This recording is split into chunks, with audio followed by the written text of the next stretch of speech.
नमस्कार दोस्तों, स्वागत है mister SSC previous year YouTube channel पर। मेरा नाम है पंकज। आज मैं इस वीडियो में 20 ऐसे इडियम्स एंड फ्रेजेस को डिस्कस करूंगा जो एग्जाम में बार-बार पूछे जाते हैं।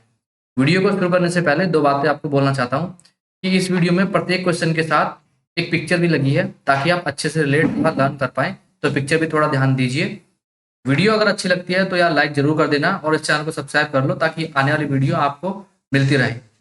चलिए बढ़ते हैं क्वेश्चन की ओर। देखिए पहला क्वेश्चन उसमें बताया गया है अंडर क्लाउड। अंडर क्लाउड का मतलब होता है अंडर सस्पिशन।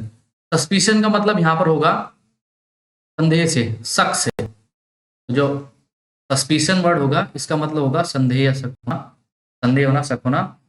और अंडर का मतलब तले और क्लाउड का मतलब होगा बादल। देखिए ये चित्र में दिखा गया कि बादल के तले एक व्यक्ति है जो बड़ा उदास है और एक जैसे कि किसी सोच में डूबा हुआ है क्योंकि लोग उसके ऊपर शक कर रहे हैं। एग्जाम्पल इसका दिया गया है एवर सिंस। एवर सिंस का मतलब होता है जब से। जब से उसके परिवार ने पाया है उसकी चोरी के बारे में, इस लड़के की चोरी के बारे में पाया है, he has been under a cloud. वो शक के दायरे में है, शक के घेरे में है, वो अंडर क्लाउड है। तो आई होप, मुझे लगता है कि आपको ये ईडियम फ्रेजेस अच्छे समझ में आ रहे होंगे। इसी तरह से मैं बाकी के ईडियम फ्रेजेस को कराऊंगा, तो इसे वीडियो को पूरा देखें और लाइक जरूर कर देना यार अगर आपको अच्छी लगती है तो। दूसरे क्वेश्चन में बताया गया है फ्लॉगिंग अ डेड हॉर्स। देखिए फ्लॉगिंग का मतलब होता है चाबुक मारना। फ्लॉगिंग का मतलब होता है चाबुक मारना और डेड का मतलब मरा हुआ, हॉर्स का मतलब होता है घोड़ा। तो क्या कर रहे हैं हम लोग, एक मरे हुए घोड़े को ये भाई साहब चाबुक मार रहे हैं। तो मतलब क्या कर रहे हैं, टाइम को वेस्ट कर रहे हैं और कुछ नहीं कर रहे हैं। क्या करना, वेस्ट करना टाइम को इज यूजलेस एफर्ट। जो एफर्ट किसी भी काम के नहीं है। देखिए जब घोड़ा घोड़ा मर गया, उसे चाबुक मारने से वो जिंदा तो होने से रहा, ना दौड़ेगा वो, तो हुआ क्या, टाइम वेस्ट कर रहे हैं। तो एग्जाम्पल इसका होगा we have appeal to him. Appeal का मतलब होता है कि अर्जी की या उसे रिक्वेस्ट की बार बार, him again and again. There is no use flogging a dead horse. पर कोई फायदा नहीं हुआ उसके सामने अपील करने का। वो ऐसे था जैसे मरे हुए घोड़े पर चाबुक मारना। चलिए बढ़ते हैं नेक्स्ट क्वेश्चन की ओर। Look down upon. देखिए लुक डाउन अपॉन ये भाई साहब है अपना नीचे देख रहे हैं, लेकिन कंटेम्प्ट के साथ में, तिरस्कार की भावना से। तो लुक डाउन अपॉन का मतलब होगा तिरस्कार की भावना से किसी को देखना। तो एग्जाम्पल इसका दिया गया है we should not look down upon the poor. हमें गरीब लोगों के प्रति अपना दृष्टिकोण तिरस्कार का नहीं रखना चाहिए, एक पॉजिटिव दृष्टिकोण रखना चाहिए और उन्हें सपोर्ट करना चाहिए, उन्हें प्रमोट करना चाहिए ताकि वो भी आगे बढ़ पाए। फोर्थ क्वेश्चन में पूछा गया फेयर द म्यूजिक। देखिए फेयर द म्यूजिक का मतलब होता है कि किसी की डांट या फटकार को फेस करना। जैसे ये म्यूजिक को फेस कर रहे हैं। Gate punish. पनिश का मतलब होगा कि मार खाना या गेट स्कोल्डेड, डांट खाना। एग्जाम्पल इसका होगा because of his mistake. Mistake का मतलब होगा गलती, बिकॉज का मतलब क्योंकि, अपनी गलती की वजह से he has to face the music. उसे म्यूजिक को मतलब पनिशमेंट को या डांट खानी पड़ी। तो मुझे लगता है आप रिलेट कर पा रहे होंगे इसे। चलिए बढ़ते हैं नेक्स्ट क्वेश्चन की ओर।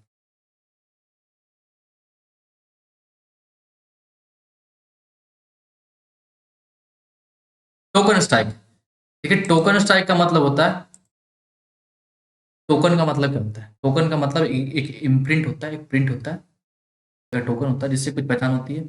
तो यहाँ पे क्या होगा, एक ऐसी स्ट्राइक है वो जो बहुत थोड़े समय के लिए है लेकिन वार्निंग के तौर पे की गई है।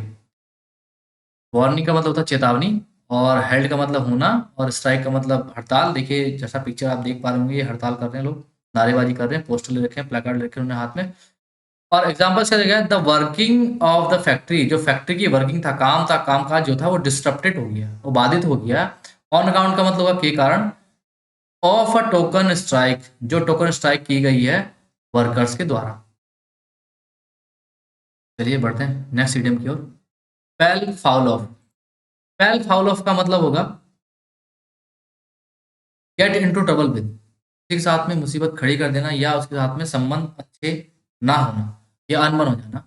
देखिए इसमें क्या हुआ, by opposing his final decision. उसके फाइनल डिसीजन जो था, जो भी उसका अंतिम निर्णय था, उसका अपोज, विरोध करके हमने क्या कर दिया, पेल फाउल ऑफ। ऑफ हिम, मतलब कहने का कि उसके साथ हमने एक मुसीबत खड़ी कर ली और उससे हमारी अनबन हो गई। देखिए दोनों व्यक्ति हैं, अनबन हो गई, अलग अलग खड़े हैं, अब अच्छे संबंध है इनके बीच में, तो फेल फाउल ऑफ का मतलब ये हो जाएगा। बाय फिट्स एंड स्टार्ट्स, देखिए बाय फिट्स एंड स्टार्ट्स का मतलब होगा कभी कभार चीजों का होना या इरेगुलरली होना, लगातार ना होना। तो इससे एक चीज और याद रख लीजिए, ऑन एंड ऑफ, ये भी एक इडियम है, ये भी बहुत पूछा जाता है। इसका मतलब यही होता है ऑकेजनली, कभी कभार। तो देखिए कह रहा है एग्जाम्पल है, those who work by fits and start, जो कभी कभार या इरेगुलरली काम करते हैं, सेल्डम का मतलब होता है बहुत ही कम, तो गुड गुड रिजल्ट्स, वो उनके रिजल्ट जो होते हैं बहुत कम ही अच्छे होते हैं, ना के बराबर अच्छे होते हैं। कहने का मतलब ये है, देखिए जैसे कि धूप भी निकल रही है, बारिश भी हो रही है, तो ऐसा मौसम कभी कभार होता है, इरेगुलर होता है, हमेशा नहीं होता, फ्रिक्वेंटली नहीं होता। तो इसका मतलब ये हो जाएगा बाय फिट्स एंड स्टार्ट्स का जो मतलब होगा वो होगा इरेगुलरली, नॉट रेगुलर। इस क्वेश्चन में पूछा गया इनफ रोप।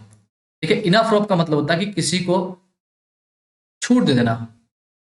मान लीजिए कि यहाँ पे एक खूंटा है और यहाँ पे गाय बंधी हुई है, गाँव है, और आप उस गाय को इनफ रोप देते जा रहे हैं, तो वो उसका दायरा, देखिए पहले दायरा ये था इनका, अब दायरा रोप ज़्यादा दे देंगे तो दायरा ये हो जाएगा, तो उसे बहुत छूट दी जा रही है काम करने की। तो इनफ रोप का मतलब होता है किसी को काम करने की छूट दी जाना, बहुत ज़्यादा छूट दे रहे हो आप।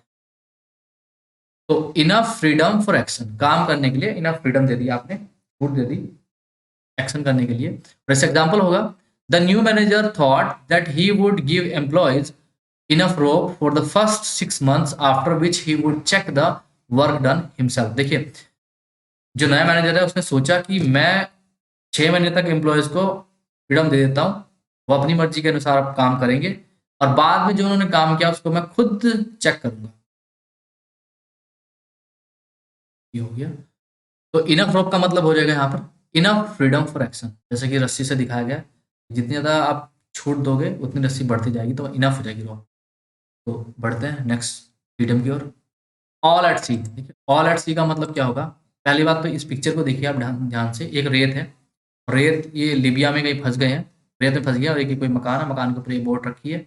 अब रेत एक रेगिस्तान है, रेगिस्तान में फंसे हुए हैं, और सभी के सभी कंफ्यूज और पजल्ड हैं, क्योंकि कहाँ जाएं क्या करें समझ नहीं आ रहा। तो कहने का मतलब होगा ऑल एट सी का मतलब होगा पजल्ड और कंफ्यूज होना। इसका एग्जाम्पल होगा ही वॉज ऑल एट सी, वो सारे सारे पजल्ड थे, when when he began his new job, जब उसने अपनी, वो पूरी तरह से परेशान और पजल्ड था जब उसने अपनी नई जॉब शुरू की।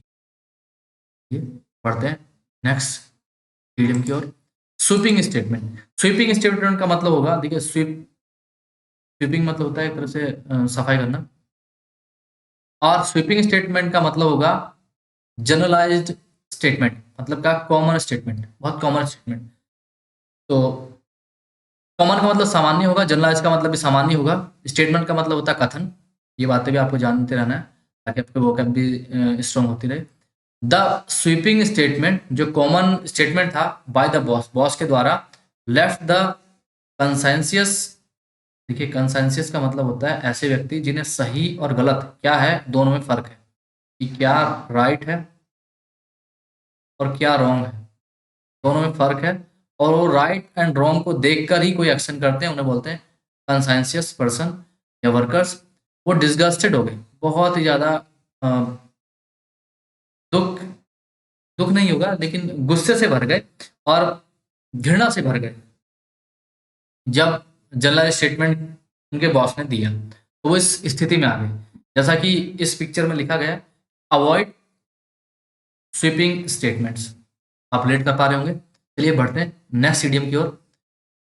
इन अ टाइट कॉर्नर, एक ये लड़का है, ये एक कॉर्नर में खड़ा है, तो यहाँ पे टाइट कॉर्नर का मतलब होगा in such a position when you are suffering या यू आर फेसिंग हार्डशिप्स, मतलब आपको बहुत ज़्यादा परेशानियों का सामना करना पड़ रहा है। तो हुआ क्या, इस पूरी एग्जाम्पल में आपको बताऊंगा। इन अ टाइट कॉर्नर का मतलब होगा इन अ डिफिकल्ट पोजिशन या डिफिकल्ट सिचुएशन, डिफिकल्ट का मतलब कठिन, और सिचुएशन का मतलब होगा स्थिति क्या रहा है एग्जाम्पल, द फेलियर जो असफल हो गई, क्या क्रॉप्स, क्रॉप्स का मतलब फसल होता है, सक्सेसिव का मतलब लगातार एक के बाद एक, ईयर्स में सालों में, पुट द फार्मर उसने किसानों को इस स्थिति में डाल दिया है, कौन सी स्थिति में, बहुत मुश्किल की स्थिति में, बहुत कठिन परिस्थितियों में डाल दिया है किसानों को। आप रिलेट कर पा रहे होंगे अच्छे से। चलिए बढ़ते हैं नेक्स्ट इडियम की ओर। अवाइल्ड गुड चेज, अवाइल्ड गुड चेज का मतलब होगा, देखिए ये होता है गूज, ये गूज है और ये एक व्यक्ति है, चेज कर रहा है, क्या होगा, वाइल्ड, वाइल्ड का मतलब जंगली होगा, गूज का मतलब बतख होगा और चेज का मतलब पीछे करना, उसका इसका पीछा करना, ये चेज होता है। इसका मतलब फ्यूटाइल सर्च, फ्यूटाइल का मतलब होगा जिससे कोई सक्सेस तुम्हें नहीं मिलेगी, खाली समय बर्बाद करोगे। मतलब कहने का साफ साफ है कि ये व्यक्ति इसे कभी नहीं पकड़ पाएगा, ये उड़ सकता है, दौड़ सकता है और पानी में तैर सकता है। The effort to trace the culprit, जो अपराधी है उसे, जो एफर्ट की जा रहे हैं उसे ट्रेस करने के, वो कुछ नहीं है, सिर्फ क्या है, एक वाइल्ड गूज चेज है, वो फ्यूटाइल सर्च है, उससे कोई लाभ नहीं होने वाला, कल्पिट का कोई पता नहीं लगने वाला है। कल्पिट का मतलब यहाँ पे अपराधी होगा। चलिए बढ़ते हैं नेक्स्ट इडियम की ओर। Put two and two together, देखिए पुट का मतलब होता है रखना और टू का मतलब, और टू का मतलब आप जानते होंगे, टुगेदर का मतलब एक साथ। देखिए टू और टू जब एक साथ आप रखोगे तो उससे क्या निकालोगे, रिजल्ट, रिजल्ट क्या होगा, 4। वैसे तो मैं क्या करा, कुछ आइडिया को इन्फर करना है, इन्फर का मतलब होता है कुछ निकालना है,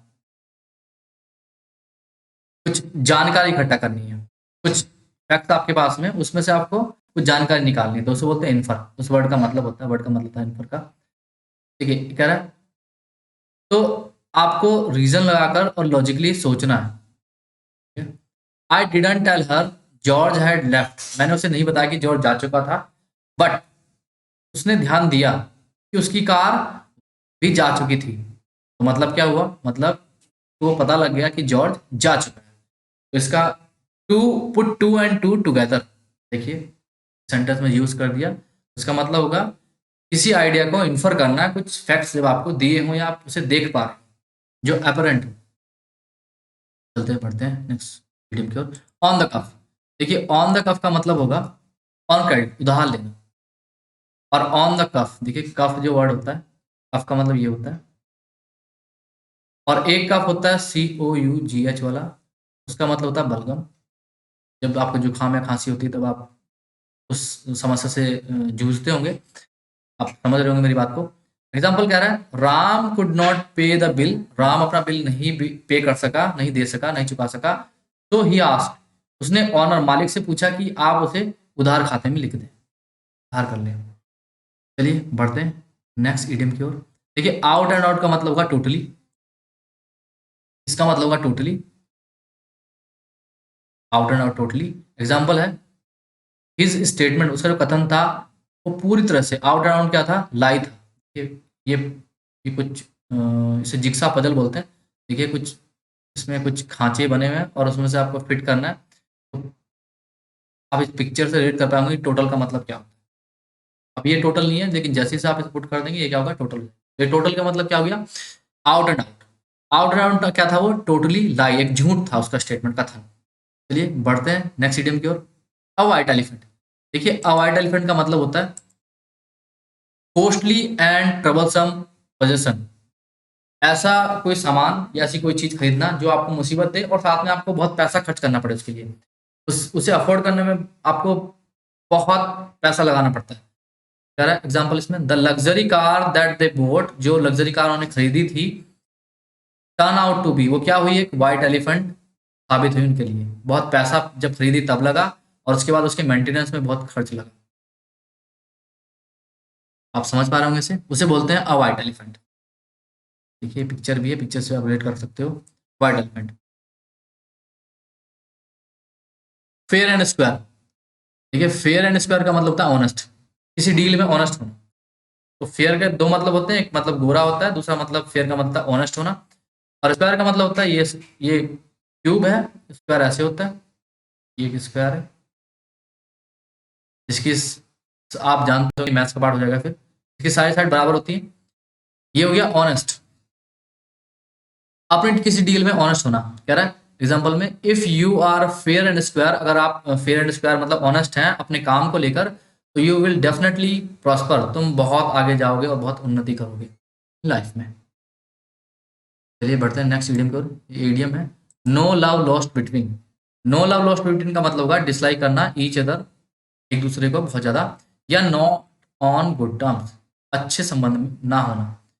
इसका जो एग्जाम्पल है वो कह रहा है there is no love lost between, कोई देखिए ऐसा कुछ भी दुश्मनी नहीं है दो देशों के बीच में इस पूरी दुनिया में। ऐसे कोई देश नहीं है ऐसे कोई भी देश नहीं है जिन दो देशों के बीच में दुश्मनी है। चलिए बढ़ते हैं नेक्स्ट। देखिए दो व्यक्ति हैं फोन पे झगड़ रहे हैं, तो ये होगा नो लव लॉस्ट बिटवीन, इन दोनों के बीच में कोई लव अब रहा नहीं, जा चुका है वो। चलिए बढ़ते हैं नेक्स्ट इडियम की ओर। Play havoc. प्ले हैवक का मतलब होगा कॉज डिस्ट्रक्शन। डिस्ट्रक्शन का मतलब होता है विनाश करना, विनाश हो गया पूरा। देखिए आप पिक्चर से रिलेट कर पा रहे होंगे, पूरा सब कुछ तहस नहस कर दिया इस बवंडर ने। तो द हैवी डाउनपोर, जो डाउनपोर का मतलब होगा बारिश, तो बहुत ज़्यादा बारिश हुई है, हैवी का मतलब बहुत अधिक। और प्लेड, उसने क्या किया है, प्लेड हैवक, उसने डिस्ट्रक्शन को कॉज किया है in the coastal region. Coastal region या कोस्टल एरिया, कोस्टल का मतलब होता है तटीय मैदान, समुद्र किनारे वाले, और एरिया का मतलब क्षेत्रफल, उस एरिया या क्षेत्र में। तो आप इस ईडियम को समझ पा रहे होंगे। चलिए बढ़ते हैं नेक्स्ट और लास्ट ईडियम की ओर। यह है ग्रीन थंब। ये ग्रीन थंब का मतलब होता है कि नेचुरल इंटरेस्ट होना गार्डनिंग के प्रति, बागवानी के प्रति, उसे बोलते हैं ग्रीन थंब। जैसे कि पिक्चर से आप रिलेट कर पा रहे होंगे। To have natural interest in gardening में होना, नेचुरल उसका खुद का अंदर से स्वभाव है गार्डनिंग को लेकर। तो इसमें कह रहा है राजू हैज प्रोड्यूस्ड, ने पैदा की है अ वाइड वैरायटी, बहुत वाइड विभिन्न विभिन्न तरह की वेजिटेबल्स। क्यों? क्योंकि he has a green thumb, उसके अंदर नेचुरल इंटरेस्ट है बागवानी को लेकर। तो ये इस वीडियो का लास्ट ईडियम था, लास्ट क्वेश्चन था। आपको ये, मुझे आशा है कि आपको ये सारे क्वेश्चन अच्छे समझ में आए होंगे। अगर आपको आए हैं या नहीं आए हैं, कोई सुझाव है तो आप कमेंट में ज़रूर बताएं। और देखने के लिए बहुत बहुत धन्यवाद।